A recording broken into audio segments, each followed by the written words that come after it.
Howdy folks, and welcome back to XCOM2 War of the Chosen with the mighty Jingles.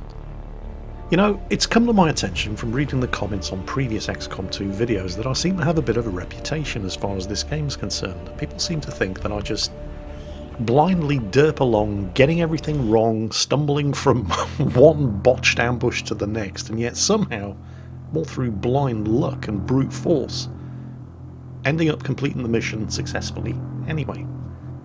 Well, I don't know where you're getting that idea from. I'm a tactical genius, and in today's video, I'm going to prove it. We have a nice, simple, straightforward protect the data interceptor device mission. There's no hard time limit on this mission, but Advent do have the location of the data interceptor and troops have been mobilised to destroy it, so we need to get there and stop them before they get that far. And I've already almost screwed it up by running Elena right next to a pair of civilians who, if they'd spotted her, would have blown her cover right in front of what looks like a codex and some type of new Advent trooper.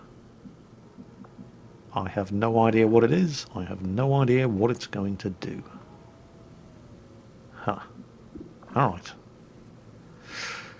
So where am I going to put Elena? I don't want to leave her near the two civilians, because if they start wandering off, they could walk into her and give her position away. So we'll leave her where she is for the moment. Headed there now. Quickie baby. Move him up, put him in cover by the wall, put him on Overwatch. Mox. Yep, that'll do. Again, we're going to put him on Overwatch.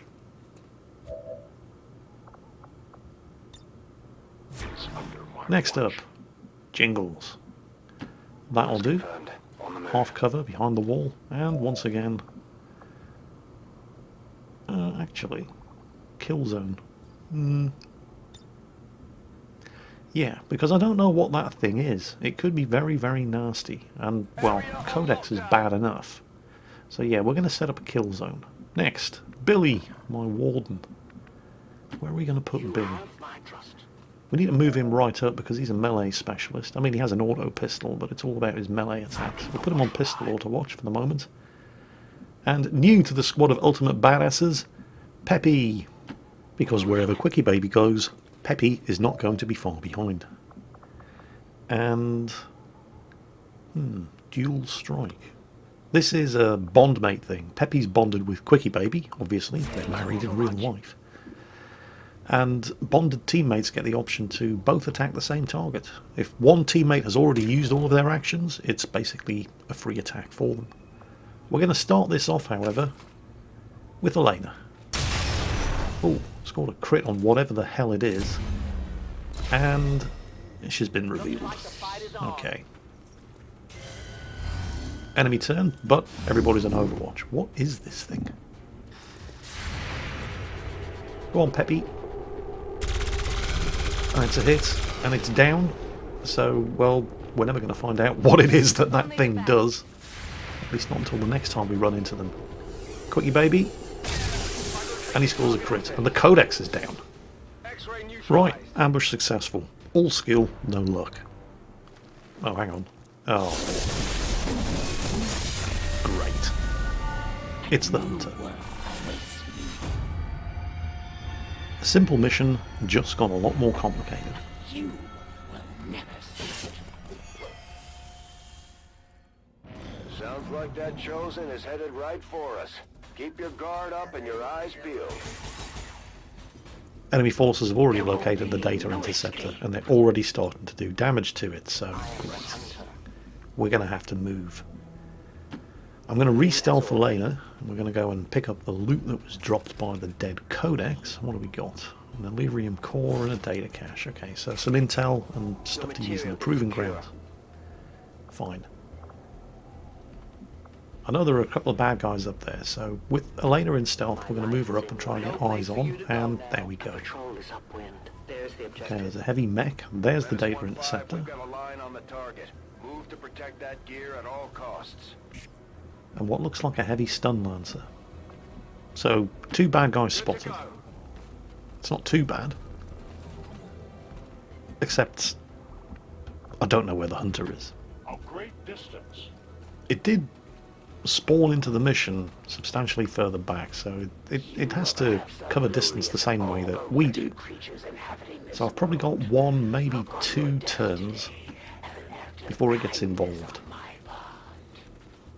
But the 2 advent units attacking the data interceptor are on lower ground. I don't even using both of my actions to move, I don't really have line of sight on either of them, so they're going to get another free attack at the data interceptor before I'm in a position to do anything about it. And then at best I'm going to have 1 turn to deal with them before the hunter turns up. And here they go. And the heavy mech is doing a lot of damage to that data interceptor, so I cannot afford to hang around.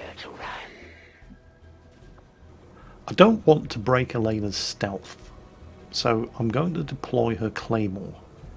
Now, this isn't going to expose her, and anybody can then shoot at the claymore, and it basically works like a grenade.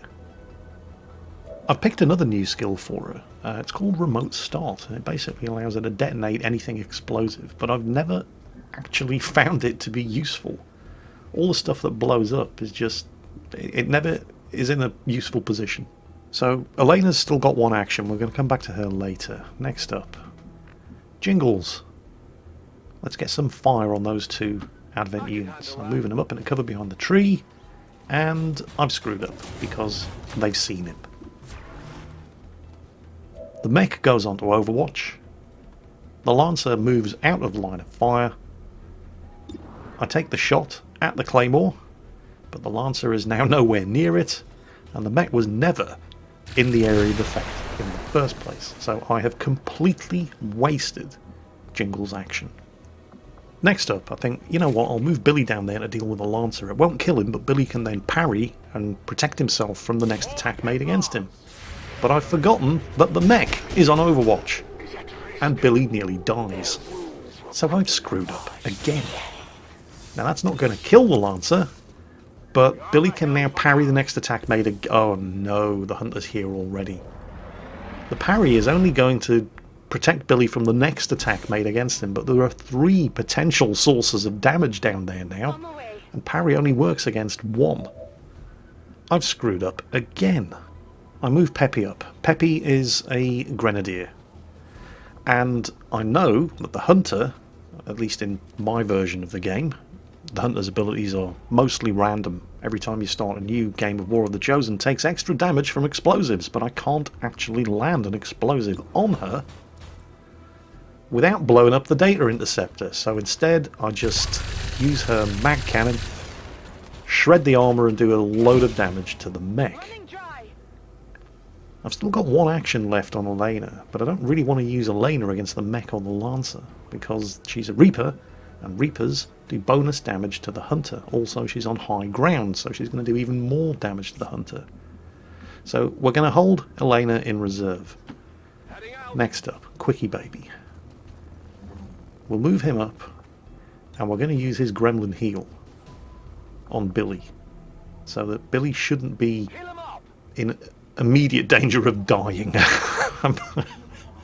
God damn it, Billy, I gave you 1 job. Okay, 7 hit points healed. Good stuff. What next? I've got Mox. Now, Mox has this combat presence ability, which grants 1 extra action to a teammate. And I could use some extra actions. The question is, who am I going to give it to? The only thing Peppy can really do from up there is kill the mech. And that's good. Quickie Baby, no. All he can do is heal somebody. Jingles. I'm going to give Jingles an extra action. So off you go, Mox. Give Jingles an extra action. Now from here, Jingles can hit and kill either the Lancer or the mech, but he can't see the Hunter. From here he can see the Hunter, but he's now out of actions. So he can't actually do anything about it. I've screwed up again. Great. So I've dug a pretty nasty hole for myself here. I'm going to have to start getting extremely lucky or extremely clever in order to get myself out of the hole that I've dug.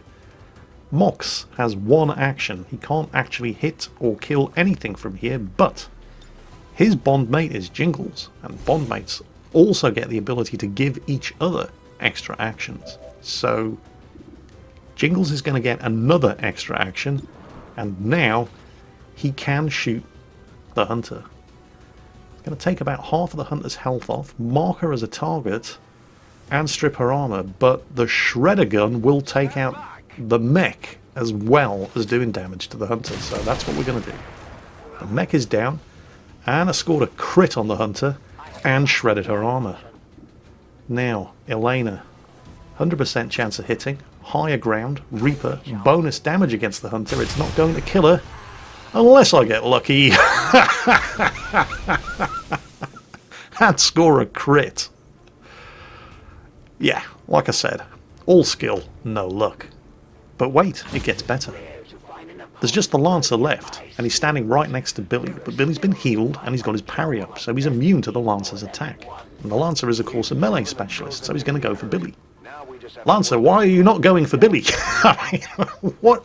Oh, you've got to be kidding. Yep, missed.